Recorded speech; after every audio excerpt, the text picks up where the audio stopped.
नमस्ते दोस्तों, कैसे हैं आप सब। आज हम आपके लिए लाए हैं अर्जुन और उसके मैजिकल बर्तन की कहानी। यह कहानी है एक साधारण आदमी की जिसने अपनी अच्छाई और दयालुता से असाधारण चीजें हासिल की।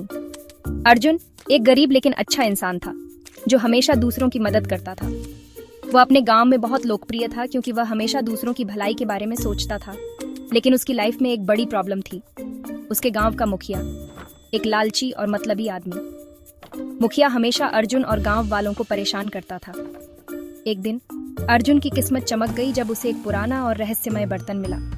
यह बर्तन किसी खजाने से कम नहीं था। इस बर्तन में एक मैजिकल पावर थी। जो भी विश करता ये उसे पूरा कर देता। अर्जुन को अपनी आंखों पर विश्वास नहीं हुआ। सोचो दोस्तों, अगर आपको ऐसा कोई बर्तन मिल जाए तो आप क्या करेंगे? क्या आप अपनी इच्छाओं को पूरा करेंगे या दूसरों की मदद करेंगे? अर्जुन के पास तो जैसे दुनिया भर की खुशियां आ गईं। वह बहुत खुश था और उसने सोचा कि अब वह अपने जीवन को बेहतर बना सकता है। लेकिन क्या अर्जुन ने इस बर्तन का इस्तेमाल सिर्फ अपने लिए किया? नहीं, उसने सोचा कि इस बर्तन का सही उपयोग दूसरों की मदद करने में है। या उसने इसका इस्तेमाल अपने गांव वालों के लिए भी किया? अर्जुन ने अपने गांव के लोगों की मदद की और उनकी जिंदगी को बेहतर बनाया। ये जानने के लिए बने रहिए हमारे साथ और देखते रहिए एक वरदान अर्जुन की मैजिकल स्टोरी। इस कहानी में और भी बहुत कुछ है जो आपको प्रेरित करेगा। तो दोस्तों, कहानी शुरू होती है अर्जुन से, जो एक सिंपल लाइफ जी रहा था। अर्जुन एक छोटे से गांव में रहता था जहां लोग अपनी मेहनत और ईमानदारी से जीवन यापन करते थे। वो मेहनती तो बहुत था, लेकिन किस्मत उसका साथ नहीं दे रही थी। हर दिन सूरज उगने से पहले उठकर वो खेतों में काम करता और जंगल से लकड़ियां काटता। ऊपर से गांव का मुखिया और उसके गुंडे हमेशा उसको और बाकी गरीबों को परेशान करते थे। मुखिया का अत्याचार दिन ब दिन बढ़ता जा रहा था और गांव वाले बहुत परेशान थे। एक दिन जब अर्जुन जंगल से लकड़ियां काटकर वापस आ रहा था तो उसे एक गुफा दिखाई दी। गुफा बहुत पुरानी और रहस्यमयी लग रही थी। गुफा के अंदर एक चमकता हुआ बर्तन रखा था। बर्तन की चमक इतनी तेज थी कि अर्जुन की आंखें चौंधिया गईं। अर्जुन ने सोचा, शायद कोई इसे भूल गया है। उसने बर्तन को ध्यान से देखा और उसे उठाने का फैसला किया।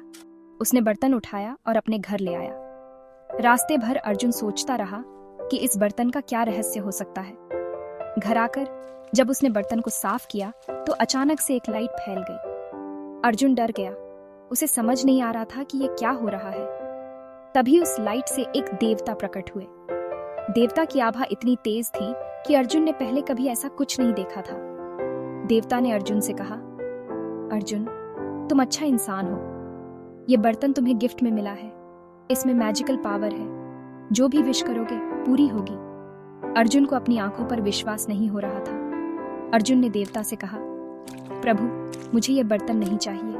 मुझे तो बस अपने गांव वालों को उस मुखिया के अत्याचारों से छुटकारा चाहिए। उसकी आवाज में सच्चाई और दर्द था। देवता मुस्कुरा दिए और कहा, अर्जुन, तुम्हारा दिल सच्चा है। मैं तुम्हारी मदद करूंगा। देवता ने अर्जुन को आशीर्वाद दिया और कहा कि अब गांव में शांति और खुशहाली आएगी। देवता ने अपनी पावर्स से मुखिया को एक लेसन सिखाने का फैसला किया। मुखिया का लालच और स्वार्थ उसे अंधा कर रहा था और देवता ने सोचा कि उसे एक सबक सिखाना जरूरी है। अगले दिन जब मुखिया अपने घर से बाहर निकला, उसने देखा कि कुछ अजीब हो रहा है। उसे हर जगह गोल्ड दिखाई देने लगा। सड़कों पर, गलियों में हर जगह गोल्ड ही गोल्ड था। सड़क पर गोल्ड कॉइन्स बिखरे पड़े थे, जैसे किसी ने उन्हें जानबूझकर वहां रखा हो। पेड़ों पर गोल्ड के फल लगे थे जो चमक रहे थे और मुखिया को अपनी ओर आकर्षित कर रहे थे। और आसमान से गोल्ड की बारिश हो रही थी। यह दृश्य किसी सपने जैसा था। मुखिया खुशी से पागल हो गया। उसने सोचा कि उसकी किस्मत बदल गई है। वो लालच में अंधा हो गया और गोल्ड इकट्ठा करने लगा। उसे लगा कि जितना ज्यादा गोल्ड होगा उतना ही अच्छा होगा। देवता ने मुखिया को उसके लालच में अंधा होते देखा और मुस्कुराते हुए अर्जुन से कहा, देखो अर्जुन, लालच इंसान को कैसे अंधा बना देता है। देखो अर्जुन, लालच इंसान को कैसे अंधा बना देता है।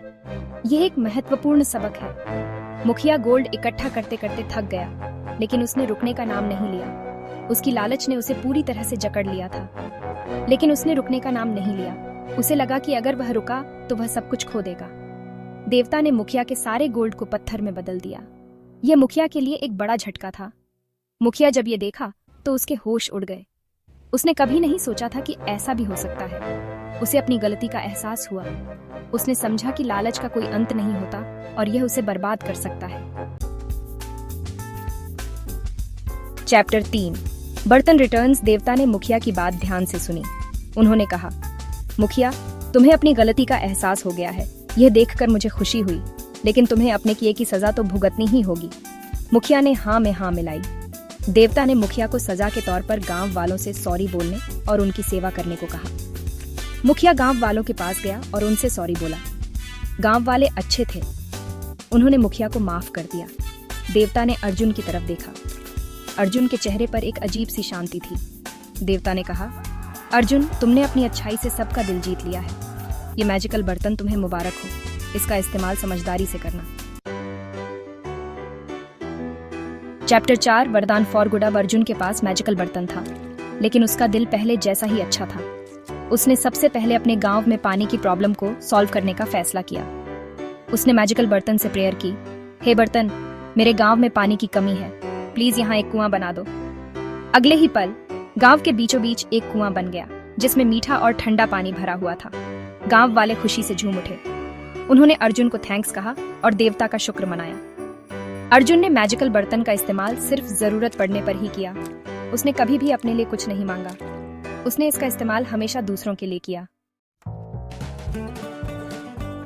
Chapter 5 happy life. धीरे धीरे अर्जुन की कहानी दूर दूर तक फैल गई। लोग उसे एक अच्छा और हेल्पफुल इंसान मानने लगे। राजा को जब अर्जुन और उसके मैजिकल बर्तन के बारे में पता चला, तो उसने अर्जुन को अपने दरबार में बुलाया। राजा ने अर्जुन से कहा, अर्जुन, मैंने तुम्हारे बारे में बहुत सुना है। तुम एक अच्छे इंसान हो।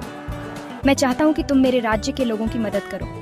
अर्जुन ने राजा की बात मान ली। उसने अपना मैजिकल बर्तन लेकर राज्य भर की यात्रा की और लोगों की मदद की। उसने बीमारों को ठीक किया, गरीबों को पैसे दिए और अन्याय के शिकार लोगों को न्याय दिलाया। आउटरो अर्जुन का लेसन। तो दोस्तों, ये थी कहानी अर्जुन और उसके मैजिकल बर्तन की। इस कहानी से हमें यह सीख मिलती है कि वरदान का यूज हमेशा अच्छे और नेक कामों के लिए करना चाहिए। लालच और स्वार्थ कभी भी कामयाबी नहीं लाते। अगर आपको कहानी अच्छी लगी हो तो लाइक, शेयर और कमेंट और सब्सक्राइब जरूर करें। थैंक्स दोस्तों।